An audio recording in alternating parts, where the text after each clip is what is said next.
बिस्मिल्लाहिर्रहमानिर्रहीम। अस्सलाम वालेकुम दोस्तों, क्या हाल चाल है। उम्मीद है सारे दोस्त अच्छे से अपनी ईद एंजॉय कर रहे होंगे अपनी फैमिली के साथ। अल्लाह पाक आप लोगों को इस तरह की हज़ारों ईदें देखनी नसीब करे। बहुत सारे दोस्तों की आईडी पे लिखा आ रहा है दोबारा भेजना।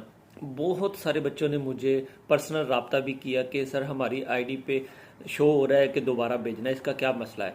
यार ये कोई मसला नहीं है। दोबारा भेजने से मुराद ये है कि आप लोगों के जो डॉक्यूमेंट्स हैं उनको रीचेक करके दोबारा भेज दिया जाएगा।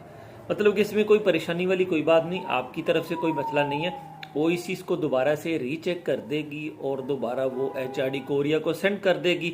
इतनी सी बात है ना, इसमें कोई टेंशन लेने वाली कोई बात नहीं है, हो जाएगी। बाकी मंजूरी भी आप लोगों की, कोई छोटा मोटा मसला हो सकता है, कोई डॉक्यूमेंट्स में कोई चीज़ की कमी बेशी हो सकती है, ये ओईसी के मामलात हैं, वो खुद ही करेक्शन करके आप लोगों के डॉक्यूमेंट्स जो है ना वो आगे फॉरवर्ड कर देते हैं। कोई मेजर मसला हुआ तो वो आप लोगों को कॉल कर लेंगे, अदरवाइज कोई टेंशन वाली बात नहीं। Thank you, जज़ाक।